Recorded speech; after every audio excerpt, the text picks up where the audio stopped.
No spin, no bias, no censorship. I actually was personally quite offended by it. And no reason to go to bed. So I guess they've always been quite woke. That's Dan Wootton Tonight on TV, radio and online, Monday to Thursday from 9 p.m. till 11 p.m. on GB News, the People's Channel, Britain's news channel. Hello there, it's Eamon Holmes here from Breakfast on GB News. We're not just on your television and your screens, you know. We're on DAB plus digital radio, so you can listen to your favourite shows on the move. If you've not yet listened to GB News Radio, it's very simple. We're on your radio player and TuneIn apps, on your smart speaker, phone or tablet, or online at gbnews.uk. Take us with you wherever you go. GB News Radio. You never have to miss a moment of the People's Channel. Join me every Sunday at 6 p.m. for Gloria Meets. In exclusive interviews, I'll be finding out who our politicians really are and what they really think. It's something that you would never want anyone to suffer. I didn't know what channels there were. I didn't think I'd be believed. I must have weighed about 7 stone and I'm 5'8". My instincts was to sort of cover this up. I mean, clearly that was a mistake. Join me every Sunday at 6 p.m. on GB News, the People's Channel, Britain's news channel.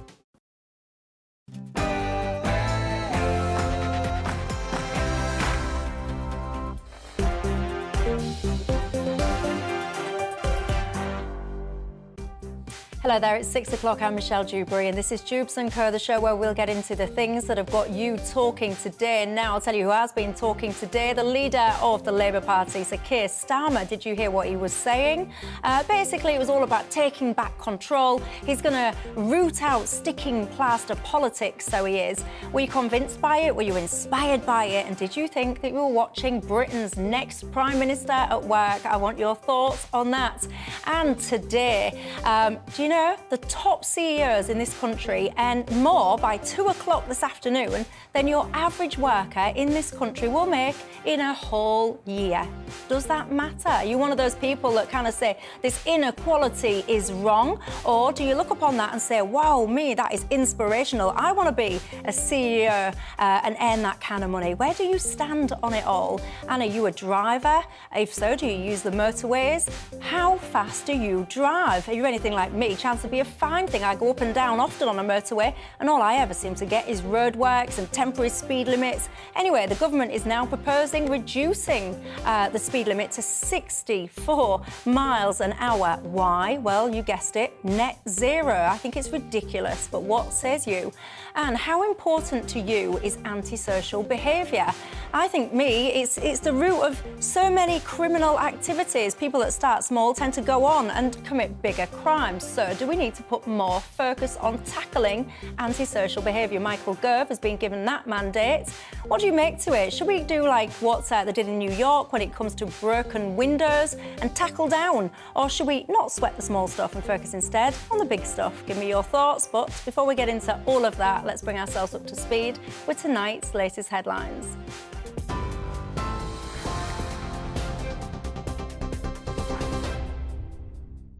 Michelle, thank you. It's 6 o'clock. I'm Bethany Elsey with your top stories from the GB newsroom. Prince Harry has reportedly written a series of revelations about his relationship with his brother, William, in his autobiography Spare, which is out next week. The Guardian newspaper, which has obtained a leaked copy of the book, says the Duke of Sussex accuses Prince William of assaulting him in 2019. Harry says the pair had an argument about his marriage to Meghan, who William allegedly described as difficult, rude and abrasive. Harry also claims William and Kate encouraged him to wear a Nazi uniform to a fancy dress party in 2005. Buckingham Palace has refused to comment on the reports. The Labour leader has promised to take back control by devolving power from London to communities across the country. That's if his party wins the next election. In his first speech of the new year, Sir Keir Starmer set out his plans to grant local councils new control over employment support, transport, energy and housing. A day after Rishi Sunak outlined his 5 promises to the country, Sir Keir accused the Prime Minister of being in denial about the problems facing the UK. You saw it yesterday from the Prime Minister. Commentary without solution. More promises, more platitudes. No ambition to take us forward. No sense of what the country needs. 13 years of nothing but sticking plaster politics. It's why every crisis hits Britain harder than our competitors. The only country in the G7 still poorer than it was before the pandemic. The worst decade for growth in 2 centuries. 7 million on waiting lists and rising. Well, Foreign Secretary James Cleverly hit back, said Labour is working against finding solutions. They've opposed our desire to bring in limitations on the abuse of unions, which causing strikes that are hurting ordinary working families. He stood against our attempts to control illegal migration and get a grip of those people smuggling gangs. All the things that we've tried to do to bring real change, positive change to this country, the Labour Party have opposed time and time again, and all we saw in that speech was the same old from Labour. The government is proposing new laws to guarantee fire, ambulance and rail workers provide a minimum level of service during strike action. Under the plans, unions could be sued if they don't provide adequate cover. What the level of service will be is unclear, but ministers say they will consult before setting it in law. A number of union bosses have criticised the proposals, but Business Secretary Grant Shapps says it's necessary for safety, especially within the NHS. If, for example, you've got somebody who has a heart attack, maybe a stroke, the idea that there may not be an ambulance coming because there's a strike on, I think is unacceptable. We're not proposing to go the full hog. Other countries, parts of America, Canada, Australia, they have legislation which bans those blue lights entirely from going on strike. We're not proposing that. I think it's very reasonable what we're suggesting. New figures show 29 children have died in England from strep A since September. The UK says that brings the total number of deaths to 151 across all age groups in England in the last 4 months. For comparison, in the entire 2017 to 2018 season, there were 355 deaths in total, including 27 children. 6 women have been arrested following the death of a 1-year-old boy at a nursery in Dudley. West Midlands police say 3 of them were arrested last month on suspicion of gross negligence manslaughter.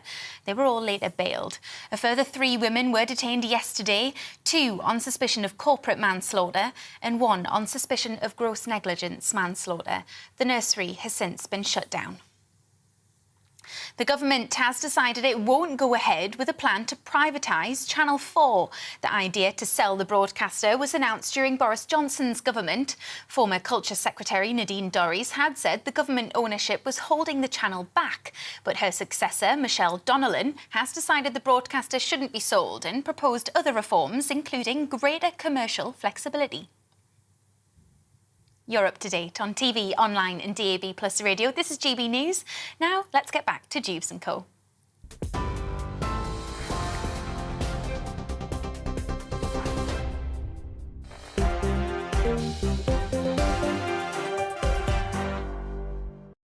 Thanks for that, Bethany. Well, I'm with you right through until 7 o'clock this evening, and alongside me, I've got Lord Daniel Moylan, the Conservative peer in the House of Lords, and James Bloodworth, the journalist and the author of Hired, which is an investigation into low-wage Britain. Good evening, gentlemen. Happy New Year to you both. And you know the drill, don't you? It's not just about us 3 here, it's about you at home as well. What's on your mind tonight? You can get in touch with me. gbviews@gbnews.uk is the email. Or you can tweet me at GBNews. Just a quick reminder in case you've just tuned in as to what we'll be talking about tonight. Keir Starmer, of course. Did you see his speech today? What did you make to it?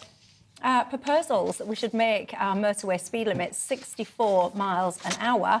It makes me laugh, so it does, because even sometimes getting to even 50, 60 miles an hour on our motorways is a chance to be a fine thing, isn't it? But what do you reckon? 64 miles an hour, really? I know in places like Wales, some of you have written in already saying about you've got 20 miles an hour speed limits on some of your normal roads. It's just ridiculous, isn't it? Petty crime, do you think we should get tougher on it? That's Michael Gove's new remit when it comes to antisocial behaviour. So, yeah, let's just get into it. Actually, lots of you guys have been in touch with me already. I've decided to swerve the Harry thing today just because, you know... Just because, quite frankly, it just goes on and on, doesn't it? Philip, you sum it up well. You say, Michelle, what's the world coming to? A bloke wearing a necklace. That's is the Harry and Meghan email that made me smile this morning, so it did. That's the end of that. Matthew says, Michelle, you look like a tomato today. I think I'll take that as a compliment. Thank you very much. Gareth says, Michelle, I watched Starmer. How on earth is he going to do all the things that he promises? They're going to make pigs fly, apparently, with no details as to how whatsoever. Richard says, yes, I've just made a cup of tea ready for the best hour on TV. Lovely. We've got our cup of tea as well, Richard. Someone offered to make me a cup of tea earlier on today, so they did, and I accepted. And then I saw that they've put the milk in first. What is that about? I did not drink that cup of tea. That is ridiculous. You don't put your milk in first in a cup of tea, do you, Lord Moylan? I don't know. What do you put in your water, your tea? I don't drink tea. Don't you? No, I'm a coffee person. Are you? I thought you was going to tell me that you have this elaborate setup where you use these loose tea leaves and this beautiful porcelain thing, and then your butler comes and pours it for you and all the rest of it. I don't know what sort of life you think I lead, Michelle. I think you live a very... But I can get around all of that by telling you I just don't drink tea. Oh, I have this vision of Lord Moylan in a castle with the West Wing and the butlers and everything. What about you? This is absolutely not what I'm supposed to talk about. I'm a working peer. I do it for, I do a job. I live in a flat. I don't live in a castle. Oh, really? Oh, you're shattering all of my illusions. OK. You're going to send me home now? Yeah, I might do, actually. Yeah. I've got to ask you now, aren't I, or else it's not fair. Milk, you don't put your milk in tea first, tea bag, hot water, then milk. Good. That's good. That's a sensible manoeuvre. That is the way to do it. Although I think too many people use one tea bag per cup, and I think it's a waste. Yeah, I think you should do two. My gran used to nag me about that. Just use your tea bag for mine. And it does make the same tea. And then you can dry it out and use it for a third cup. Because people don't use teapots anymore, really. Whereas you used to use teapots to make loads, and now people just do it straight in their cup. Yeah, and I've got a bad habit, because we used to use tea bags when I was a kid. So I always leave about that much tea at the bottom of my cup, because you used to swallow tea leaves and spit out, which was disgusting.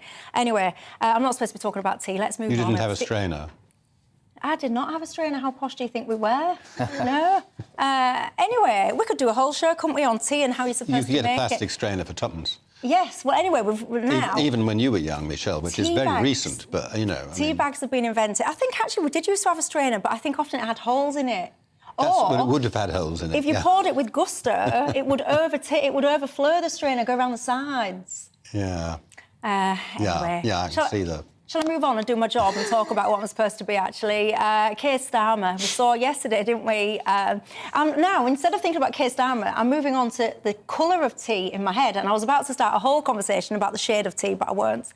Yesterday was Rishi Sunak, wasn't it? Today was Keir Starmer. He was giving his speech to the nation. It was all about things like how he's going to take back control. He wants to do things like more devolution. He's criticising the short-termism in politics, what he calls sticking plaster politics.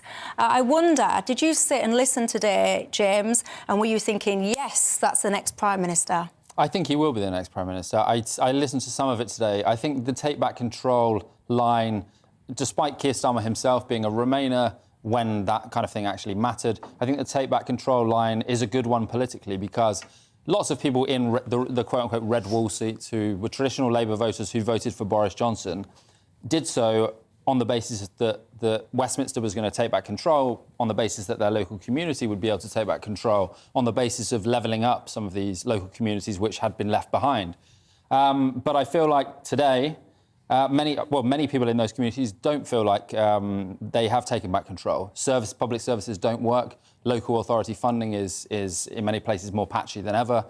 Rishi Sunak appears to have abandoned the levelling up agenda, which Boris Johnson was touting, which I think was one of Boris Johnson's better ideas.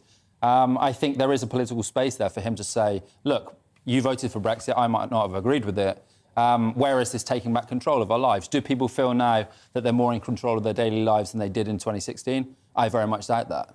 But do you think, then, that the answer is about devolution? Is that what's going to give you the control back? I think devolution makes sense in some respects, because the local community they know what the needs are in their specific area, the different parts of the country. So some of the left behind areas that voted for Brexit, former industrial areas, their needs are very different from parts of, say, inner city London or rural areas, which have their own problems. OK. Lord Moylan, was it a Prime Minister in waiting? Were you inspired by Starmer today?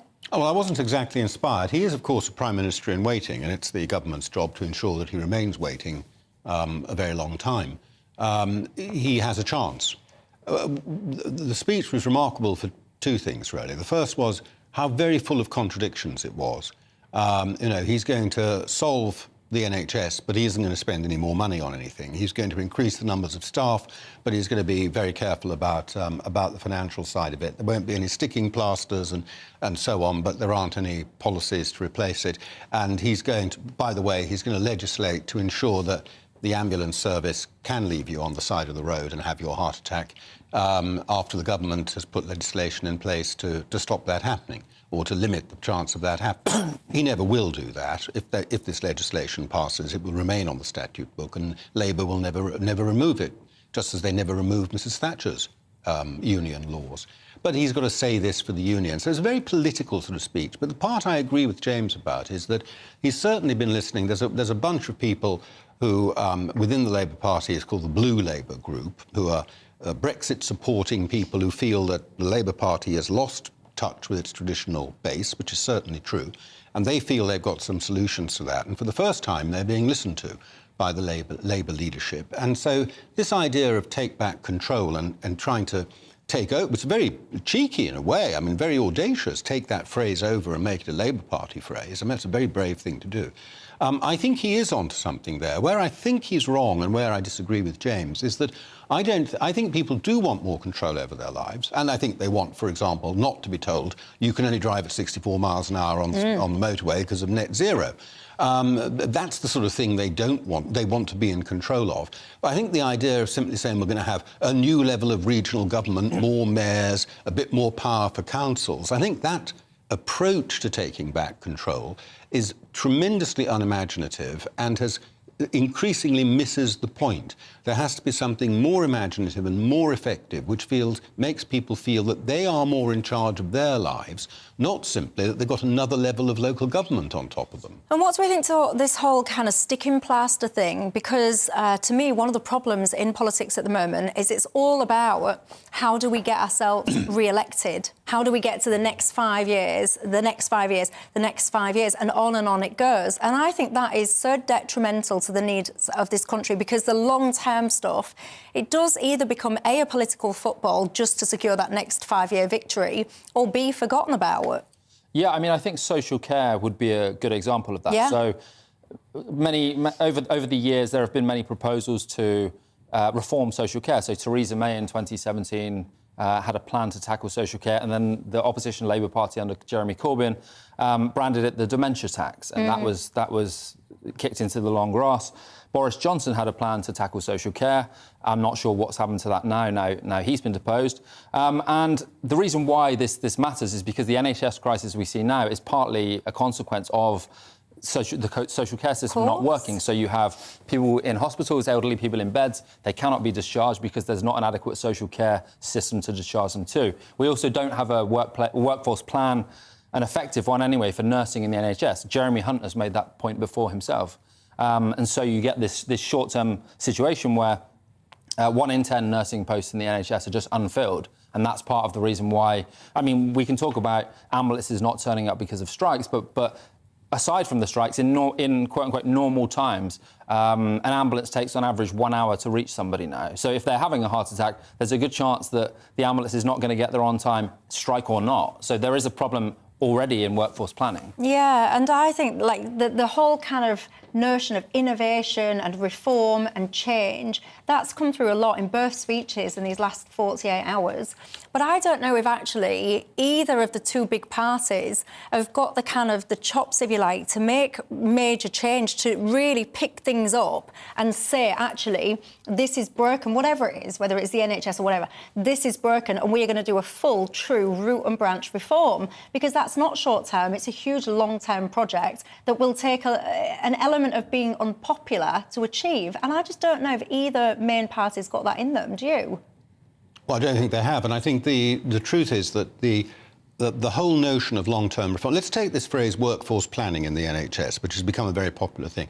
The idea is we should have a plan for the workforce over the next 5, 10, whatever the period is, so we can look forward and say what the workforce needs to be. But that is always going to be based on the idea that the workforce is going to be growing.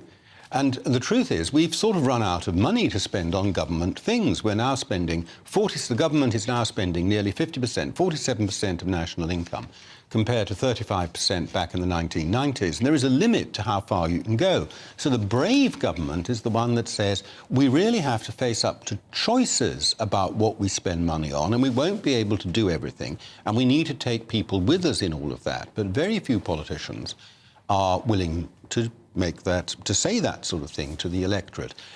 The Sunak speech yesterday, Rishi Sunak's speech yesterday, was very different in character from Keir Starmer's, because what he was trying to do was manage down expectations and set himself a limited number, 5 sort of goals that with a bit of luck and a fair wind and hard work, he thinks he can sort of get through and pass those, so that in a year or so's time he can say, well, I've achieved my goals. So it was very different in character from what Keir Starmer was trying to do. But it wasn't a speech, therefore, that was going to set out, these are the major structural reforms I'm going to achieve for society in the next 24 months or however long it is to the next election. Well, part of Keir Starmer's speech today, and I quote, he said, we've got a fully costed plan for the biggest NHS training programme in its history. Well, where is it then?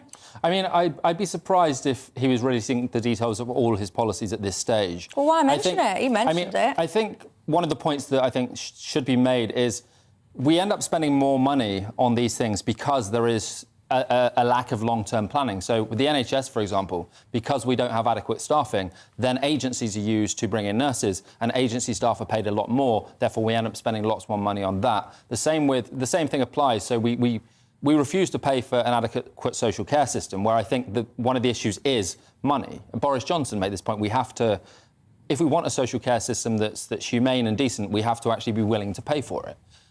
Because we don't, we end up then spending more money in the NHS through emergency care, because there's simply nowhere to discharge the people into social care from hospitals. Yeah, it does annoy me a little bit, though, because I am in the camp of absolutely we need a better thought-out social care plan and all the rest of it. But when I always hear, oh, you've got to be prepared to pay for it then, you've got to be prepared to pay for it then. Well, we already spend a small fortune. We pay so much tax, the highest tax burden now in goodness knows how many decades. Why don't you take some of that money and put it into social care? And instead, we just keep getting told there's not enough money. But yet, as I whinge about frequently on my show, we seem to find money for pretty much everything anywhere when it comes to other countries, and it annoys me a little bit, that does. There's a bit of that. I just say very quickly, it's much easier for a government to find a lump of money one-off for an emergency than it is for any government, irrespective of party, to go through the grind of saying, year after year after year, we're going to find money to maintain this service and increase it with inflation and even above inflation if there's extra demand. That's where it breaks down. But we're not talking it's always small possible sums of to money that pull they out managed to pluck out. 400 billion for COVID, and so that's a one-off and forget it. It isn't a one-off and forget it. It's had major consequences. But it's much easier to do that than to say we're going to spend this amount of money every year, year after year after year. So you think it's in your own savings, you know. You think I'm being a little bit harsh. Let's have a look at this. Some of what you guys have been getting in touch and saying. D says it looks like Labour are just planning to pass the buck again by giving more power to local councils, just a load more fluff. D says if you should look to Wales if you want the truth. Mark says Labour will not gather enough support to replace the Tories. The standard of our politicians is at an all-time low. And I found this fascinating, the point you make there, Mark, because many people, me included, do criticise the calibre of the people going into politics at the moment. So then that would automatically lead to a conversation about, OK, if we want better calibre people, I don't know, from the world of business or whatever, should we look at increasing their salaries? And then the minute you go down that route, people will go, whoa there, Tiger, no, they get 80-odd grand a year, that is enough.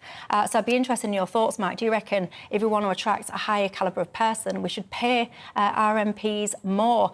Ian says, Michelle, can I just say one simple thing? Where is Starmer going to find all this money from to commission all of these promises? Well, as ever, the devil is in the detail. And as Rishi did yesterday, Starmer has said he will be releasing more details in the coming weeks and months. Steve says, Michelle, why don't you mention reform? And Richard Tice, his speech was inspiring, unlike the spineless idiots, his words, not mine, that we heard from today.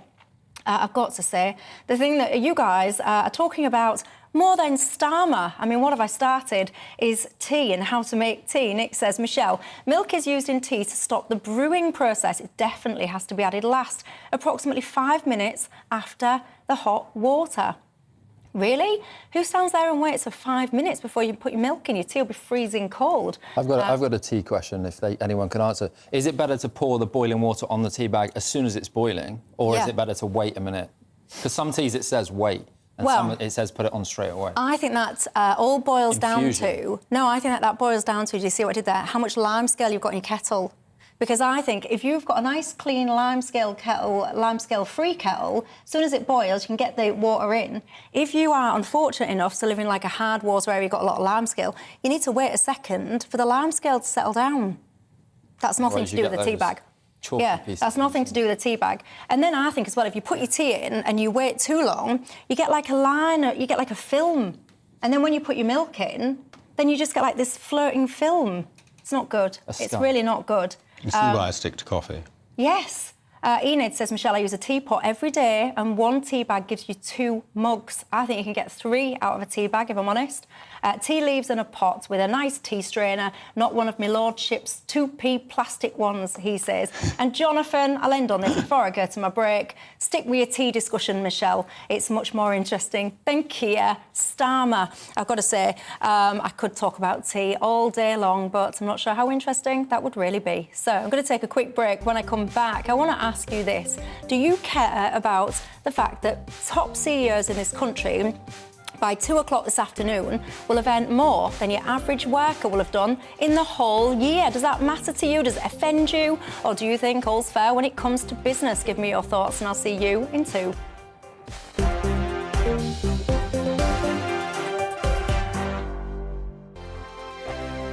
We are GB News, and we'd like to say thank you to each and every one of you for bringing us your conversations, for helping our great nation find its voice. We are here for you on radio, television, and online, across England, Scotland, Wales, and Northern Ireland. It's not the BBC, you actually get your facts right. We are proud to be GB News, the People's Channel, Britain's news channel. Monday to Thursday, 9 p.m. till 11 p.m. Join me, Dan Wootton. I'll bring you the sharpest takes and hottest debates. Do you not believe in prison? I don't believe in prison. I'm completely stunned. I guarantee you there'll be no spin, no bias, no censorship. I actually was personally quite offended by it. And no reason to go to bed. So I guess they've always been quite woke. That's Dan Wootton tonight on TV, radio and online. Monday to Thursday from 9 p.m. till 11 p.m. on GB News. The People's Channel, Britain's news channel. Hello there, it's Eamon Holmes here from Breakfast on GB News. We're not just on your television and your screens, you know. We're on DAB plus digital radio, so you can listen to your favourite shows on the move. If you've not yet listened to GB News Radio, it's very simple. We're on your radio player and tune-in apps, on your smart speaker, phone or tablet, or online at gbnews.uk. Take us with you wherever you go. GB News Radio. You never have to miss a moment of the People's Channel. Join me every Sunday at 6 p.m. for Gloria Meets. In exclusive interviews, I'll be finding out who our politicians really are and what they really think. It's something that you would never want anyone to suffer. I didn't know what channels there were. B, I didn't think I'd be believed. I must have weighed about 7 stone and I'm 5'8". My instincts was to sort of cover this up. I mean, clearly that was a mistake. Join me every Sunday at 6 p.m. on GB News, the People's Channel, Britain's news channel.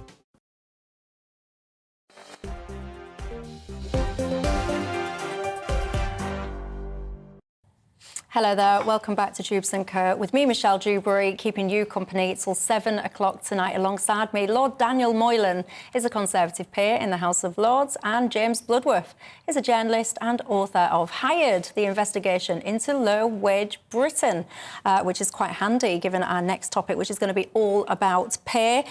We've just been talking about the starmer situation. I'm trying to find someone that was really deeply inspired by what you heard today. If you're out there anywhere, get in touch and let me know. Richard says, Michelle, can I get some credit, please, for accidentally starting an interesting tea debate? Yes, you can. There you go. Credit is yours. And this one, I think, is a very important question I just want to address before I move on to the next topic. David says, Michelle, can your channel please get subtitles for us people that are hard of hearing? Well, I think that is crucially important, David. I agree with you. And we do actually have them now. It did take a little while for reasons outside of our control, but we have subtitles. If you switch them on, if anyone struggles to hear, very pleased to say that they are now active.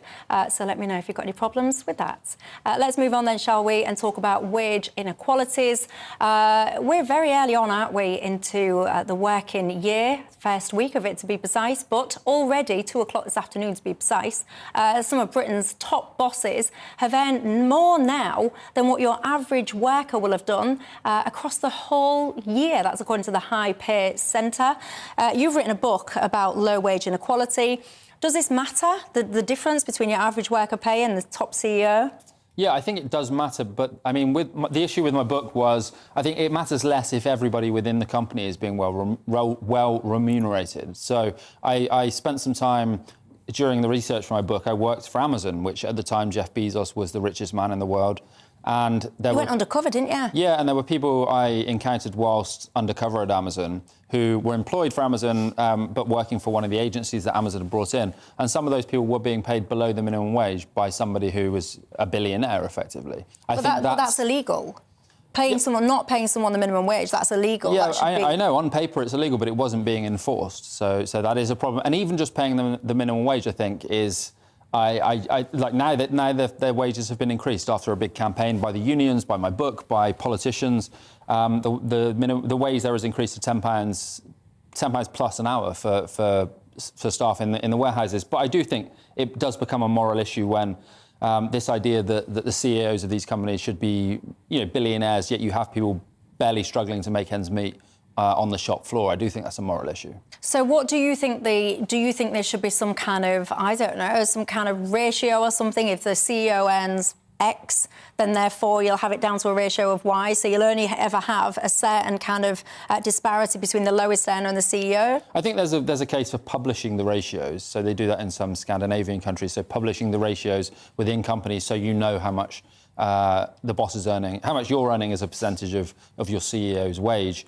I think it would be quite hard to actually legislate for that. So one of the things with Amazon and some of the companies I worked for, the reason why they could get away with paying people below the minimum wage, these agencies, was because there were no trade unions having access to these warehouses. So there was no kind of organic enforcement on the shop floor, so to speak, which you just wouldn't see that happen in an organisation where there were trade unions in there. So I think it's a case for getting trade unions. I mean, trade unions are very strong in some public sector organisations, but if you go to a warehouse that makes clothes or you go to an Amazon warehouse, there are no trade unions in sight. It's slightly perverse. But you don't need a trade union to enact the law. It is illegal in this country to pay people below minimum wage. And what a lot of companies Nothing was being enforced. Yeah, well, what a lot of companies do, and they're quite cheeky with it, so what they'll do is they will pay you the minimum wage, but then they'll do all manner of, little things. So, I don't know, they'll take your tea break out of that, or they'll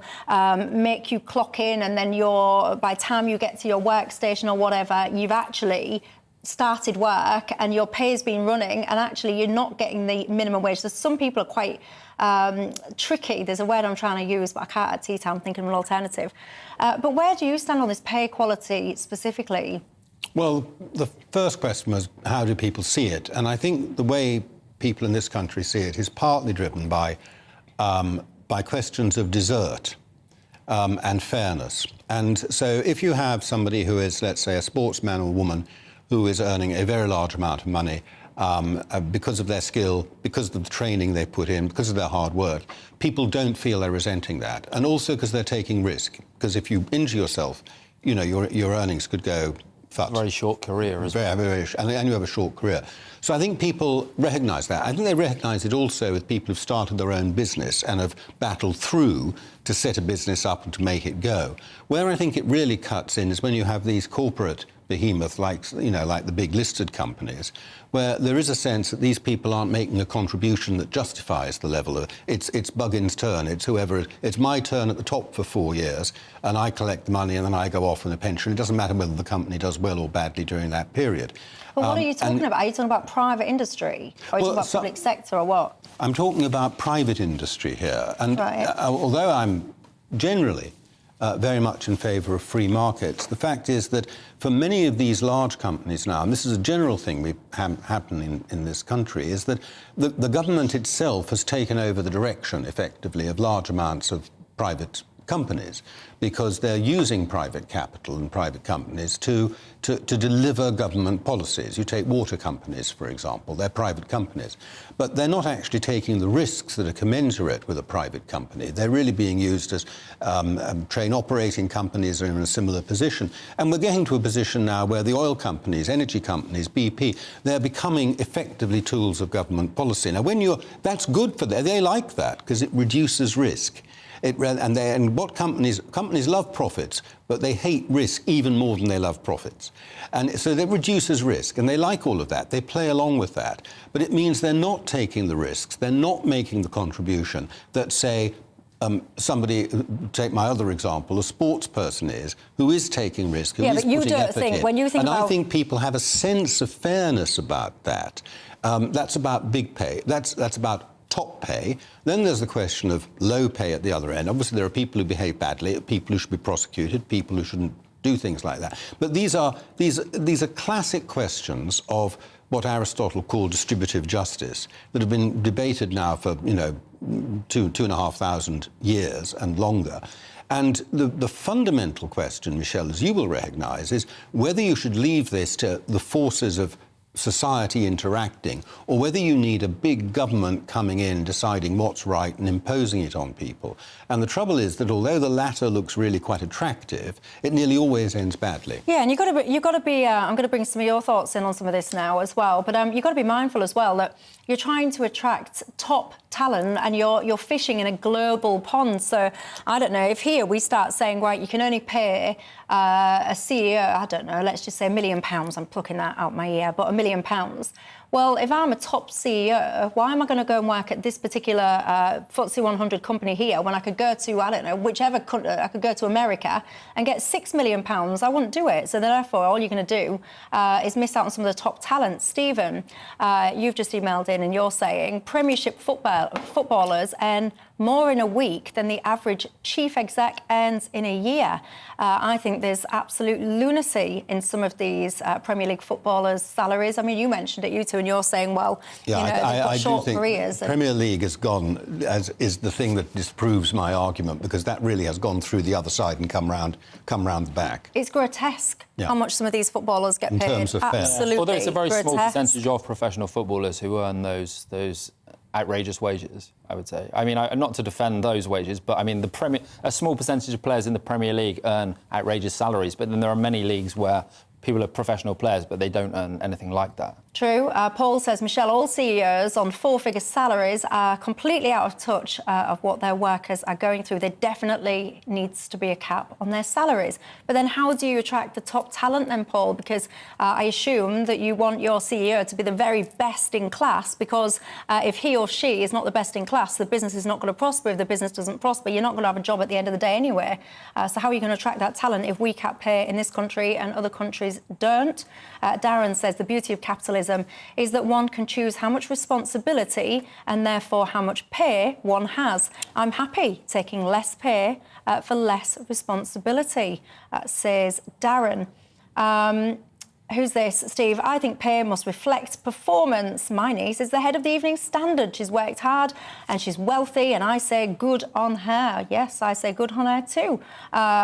Someone says, Michelle, why don't you look at the figures after tax and then the hourly rate? Some CEOs never sleep. This is very true. And lots of you are still writing in about tea. What on earth did we start?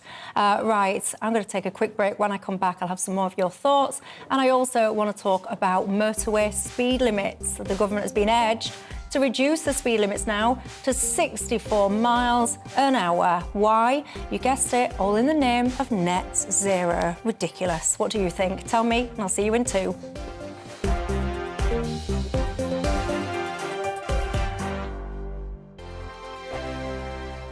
Monday to Thursday nights on GB News. At 6, it's Dewbs & Co. 7 o'clock, Farage. At 8, join Mark Stein. And at 9, Dan Wootton Tonight, followed by Headliners. On TV, radio and online. This is GB News. We are GB News, the People's Channel. Why not take us home with you by visiting the GB News shop at gbnews.store. You'll find all the official merchandise, a really good present actually for yourself, your friends or your family. We ship across the UK mainland at no extra cost. GB News, the People's Channel.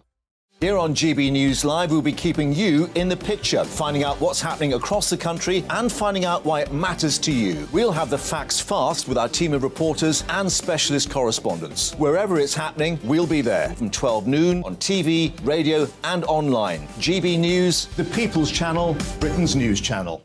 Monday to Thursday on GB News, it's Bev Turner Today from 10 a.m. We're going to be here for you, our GB News family, to keep you up to date, but also make you smile. The guy went from puberty to adultery. And I can't wait to bring a few of my own opinions. I have no time for cultural totalitarianism. We'll engage in passionate, but always polite debate, with your thoughts and opinions at the centre of it all. Only on GB News, the People's Channel, Britain's news channel.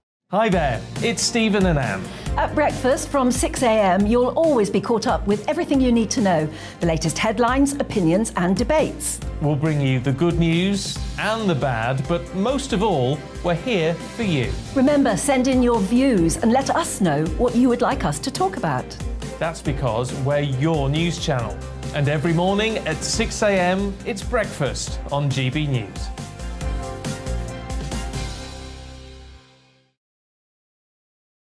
I'm Camilla Tominey. Join me on GB News on Sunday mornings for a politics show with personality on TV, radio and online. GB News, the People's Channel, Britain's news channel.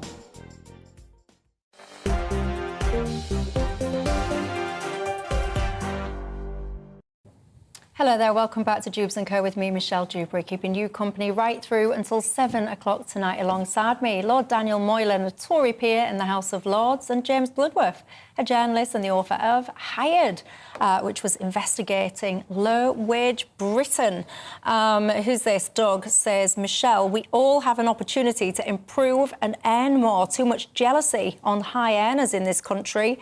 A CEO will pay more tax in a few years than your average working man would in a lifetime. That's us talking about the fact that top CEOs will have earned more by 2 o'clock today than your average worker will do the whole of this year. I was asking you whether or not that bothers you or not. Gordon says, I couldn't care less what anybody earns. I have no wage envy at all. I agree with you. But some would say, as James was pointing out, whether or not it is actually fair to have such discrepancies or not. Still, lots of you wanting to talk about tea. Peter says, I put my tea bag on a spoon and I pour boiling water on the tea bag, dunk it a few times in a cup and add the milk. Cool, blimey, that sounds a little bit elaborate to me, but each their own, I guess. Anyway, do you drive? If so, do you happen to be on motorways often or not? If so, I'd love to know what speed you manage to average these days, because they always seem to be these daft temporary variable limits. There's roadworks everywhere, you name it. A chance to hit the speed limit would be a fine thing at the best of times, but a parliamentary committee basically now is proposing that we bring the speed limit on our motorways down to 64 miles an hour. This is all about net zero, basically. Lord Moylan, a good idea or not? No. Just we have to, there are people out there, including some MPs, whose main role in life, and many members of the House of Lords, whose main role in life is to make everybody's life as miserable as possible because they're convinced the world is coming to an end. I mean, that's it. And if you don't actually buy into this idea of the world's coming to an end, or you believe there are other things you could do about it, even if there is some climate change, that you could behave in a different way about it, they're not going to have it. So it's got to come down from 70 to a very precisely calculated 64. You know, it says 64, it's not 65, it's not 63 and a half. They've worked it out down to they haven't got a clue whether it should be 70, 75 as it is on the continent in most places, 65, 64. It's just a number plucked out of the air to make us all feel bad. And may I make a point? You may. We all have this idea that the speed limit is 70 miles an hour on a motorway. You made the point about variable speed limits. More and more of our motorways, they're not being rolled out anymore, but there are quite a lot of them, are now so-called smart motorways. Smart motorways, oh, that's great, that's a smart motorway. We'll all love smart motorways. I hate smart motorways precisely because somebody, some highways engineer, is sitting there like God, deciding what speed I can travel at from one section to the next. Oh, it's 40 now, it's up to 50, down to 60. I mean, for heaven's sake, this micromanagement and control. We don't have a 70 mile an hour speed limit anyway. And if they want to introduce 64 on the smart motorways, they could do it tomorrow, and you wouldn't even need a law to do it. They'd just switch the numbers to 64. That's what it would say on the gantries. That's what you'd be obliged to. Yeah, I'm always intrigued, by the way. Do you, obviously, I don't condone speeding, obviously, but when you do see these variable things overhead, do you pay attention to them or not? What do you make of all this reducing to 64? Yeah, I mean, I just think it's a kind of silly gimmick, really. I think I do agree with trying to reduce the environmental impact of cars, for example. I just think this is a silly, unrealistic way to do it. I think if you travel on the motorway presently and you're not in one of those variable speed limit areas, you see that many people, I would say most people, are not even adhering to the 70 mile an hour limit. So I would say it's unrealistic because they feel safe to drive. I'm not endorsing that, but I don't think... Well, they are safe. That's the other thing. In terms of accident statistics, motorways are relatively safe, which is why... I think this is right. Why they're not heavily enforced. But this would be not about safety. No, this would be about your morality. I think there are more... And they would be enforcing it. I think there are more effective things to look at. I mean, cars that are idling give off more emissions than a car travelling at 70 miles an hour. And one of the reasons we have lots of cars idling is because the roads are very badly congested. So maybe we should actually try and deal with that. Maybe there should be greater incentives for car producers to make cars more fuel efficient. I just think it's unrealistic to try and nanny people into driving a bit slow to 64. Again, as was mentioned, this completely arbitrary figure. It's just another everyday nuisance, really. Yeah, it's all very odd. Apparently, 23% of Britain's greenhouse gas emissions is caused from pollution from transport. Let's not forget, by the way, as well, it's not just motorways that they're tinkering with speed limits. Lots of more urban roads have seen their miles per hour reduced from 30 to 20. I know a lot of that is planned, for example, in Wales, which I find absolutely ridiculous. Most of London, too. Yeah, it is. See, I get it. If you're driving past a school during school hours, then fair enough. I get the whole 20 thing, and I actually would support that. But you don't need to have 20 miles an hour, 24/7, in roads where there's no kids anywhere near you. In Bristol, they've now banned diesel cars from the centre of Bristol, which, I mean, on the one hand, you can say, oh, well, that's good for the environment, but lots of people with older diesel cars tend to be low-income people, so now they're effectively banned from driving their cars into central Bristol, whereas wealthier people with electric cars and things, they can do what they want. Part of the explicit objective is to reduce motor vehicle trips by close to 30% by 2030. And of course, it will be the richer people who will have the 70% who will do the journeys, and they don't mind. That's okay with them. It does feel a little bit like there's a war on motorists, doesn't it? Does it feel like that to you a little bit at home, trying to slow down your motorways, trying to get your 30s to your 20s? You've got all of these kind of ULEZ charges, your low traffic neighbourhoods. Have you got one of those near you? You've seen these proposals of like 15-minute cities where you're only allowed to leave your area a certain amount of times per year. Who gets to say, actually, that this is the way that we now have to drive our cars? I don't remember signing up to any of this stuff, do you? Get in touch, tell me. GBViews at gbnews.uk is the email address. Going to take a quick break. When I come back, I'll have some of your thoughts. And I also want to ask you about petty crime, antisocial behaviour. Do you think we take it seriously enough in this country? Do you think we need a crackdown on it? Michael Gove has got that remit. Let me know your thoughts, and I'll see you in 2.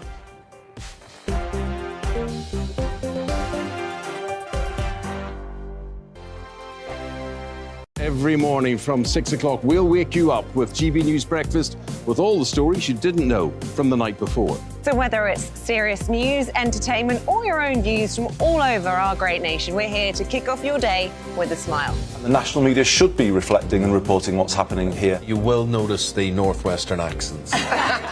Whether you're with us on TV, radio, or online, every morning, it's breakfast from 6 a.m. Hope you can join us. We are GB News, right across the nation. You can get us on television, on radio, on digital. We're absolutely everywhere. Amazing! You see, amazing! You remind me of me in the European Parliament. But here's the most important bit. We are not part of the mainstream establishment. We think and speak just like you do. We are the People's Channel. Magnificent. That's really, really thoughtful. Come and join us on GB News, the People's News Channel.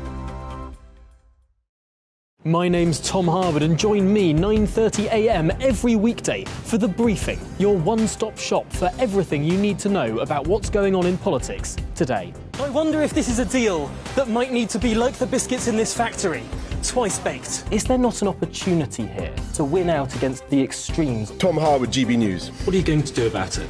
Things should have been done differently, and they certainly are being done differently. Don't miss it. The Briefing with me, Tom Harwood, 9:30 Monday to Friday on GB News. Join me, Nana Akue, Saturday and Sunday afternoons on GB News. Expect fiery debate and passionate discussion as me and my panel tackle some of the biggest topics hitting the headlines.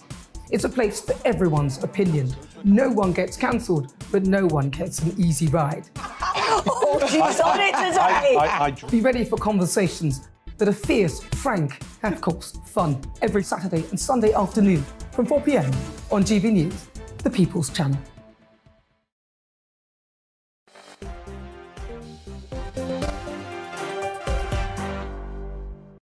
Hello there, welcome back to Jubes & Co with me, Michelle Dewberry, with you till 7 o'clock tonight. Alongside me, Lord Daniel Moylan is a Tory peer in the House of Lords, and James Bloodworth is a journalist and author. We've just been talking about cars and speed limits. Derek says, I live in a small Cumbrian village. The speed limit is 30 miles an hour, but due to a lack of policing mostly ignored, he says a 20 miles an hour limit would be most welcome.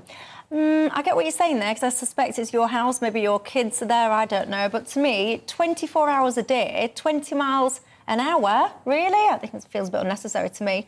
Mark says, the government will not be happy, Michelle, until we're all back to using horse and carts. It won't change any of this until we stop voting for them. Come the revolution, that says Mark. Nigel horse says, emissions are terrible. Yes, well, actually, Wayne, one of my viewers, asked a very good question. Michelle, if I get an electric car, would I still have to go at 64 miles an hour?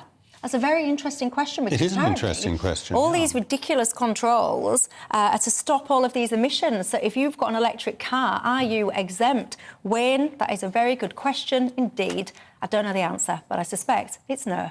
Right, petty crime, antisocial behaviour, where do you stand on it? Michael Gove basically has been tasked with coming up with a plan to fix it. I've got to say, petty crimes, they sound trivial, but actually they really are a blight on many people's lives. I don't think they're taken seriously enough. Some people would say that it's time to adopt what they did in New York, for example, what they call the broken windows strategy, which is you really clamp down, get tough on penalising small crime, antisocial behaviour. Do you agree or not? I mean, I agree in principle, but the thing is, burglaries aren't being investigated at the moment because there aren't the resources in the police to actually do those things. So, I mean, are we saying that we want a tougher line approach with more crime? I wouldn't be opposed to that, but it doesn't feel like the existing laws are being enforced properly. I would say that, yeah, I think antisocial behaviour is a blight on many communities, many poorer communities especially. I also think violent crime isn't sufficient. I don't think the sentences for violent crime are sufficiently tough in this country. I think the priority is too often with violent criminals, I think, with this idea that you can reform those people over protecting the community. I do, however, think that when it comes to drugs, I think the focus should be more on rehabilitation. But I do think, I think you need to fund the police properly, though, if you want to have this crackdown on antisocial behaviour, because at the moment, there's a quite well-known statistic out there that I can't can't quite remember about the number of burglaries now that aren't even being investigated by the police. Well, it's I think hardly that's any. something that needs to be dealt with. Yeah, hardly any. Although, actually, every now and again you get a police chief talking tough, don't you, saying, right, on my patch, we're going to make sure that we go out and visit every single burglary that gets reported. Yeah, all right, I'll believe it when I see it. Where do you stand, Lord? Well, it gets me going when I hear that, here's a problem with the public service and the answer has to be more money, where actually the government is putting 20,000 more police in, and when they put the 20,000 more police in, hang on. they still won't... No, I can't let you get away with that. They say, and you say, they're putting 20,000 in, but I think, didn't they actually cut by about 22? So all they're doing is trying to restore previous figures and not even reaching that. Whatever. Even if they do the 20,000, then it'll have to be 40,000 and so on. It is actually a matter of management and priorities. It's also a matter of thinking things through properly. I don't think the Prime Minister has fully thought this through, which is probably why he's given it to Michael Gove to do some thinking about it. There is a big difference between antisocial behaviour and what you might call petty crime. So a lot of what is characterised... I don't call burglary petty crime. I think petty crime is a major crime against property and a serious intrusion into your own private and protected space. And I think burglary is a really serious crime, and I think the police should be doing more about that. But we have to decide, and we should have some elected, some democratic input into what the priorities are in our area. And surely this is why we have elected police and crime commissioners. They're meant to be setting these priorities with democratic input. And in London, our police and crime commissioner is the Mayor of London. Now, I have no idea what the Mayor of London's strategy is. I'm not expecting him to be involved in operational matters, because that's not lawful or proper. But I have no idea what the Mayor of London's plan is, any more than I have other police and crime commissioners, what their plan is for the local... What is the priority? What do I want the police to do? Should they be focusing on burglary? Or should they be focusing, what worries me, on organised crime? Because the serious crime in this country, and a lot of the violent crime, is coming from gangs, organised crimes, people running criminal businesses, ineffectively. They're running businesses that are engaged in criminality, making super profits, and killing people very often, or injuring them along the way, because that's what happens when you get into the mafia. So we need priorities, and we need an input into it. We've got the mechanisms, it's not happening.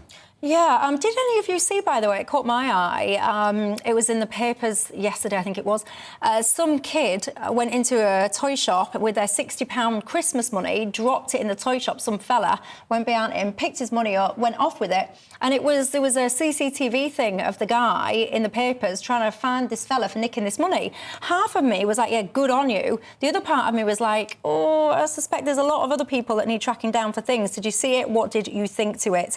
Lots of people, Phil says, I agree, there is no such thing as petty crime. If your home is burgled, that is definitely not petty. Alan says, simple, bring back capital punishment. Goodness gracious me. I'll end on that note. Gentlemen, thank you very much for your company tonight. Thank you at home for yours. Up next, you've got Nigel Farage. Nigel, good evening to you. What have you got for us? Thank you, Michelle. Well, it should have been Keir Starmer's day, but it's that man, Prince Harry, again, isn't it? With a string of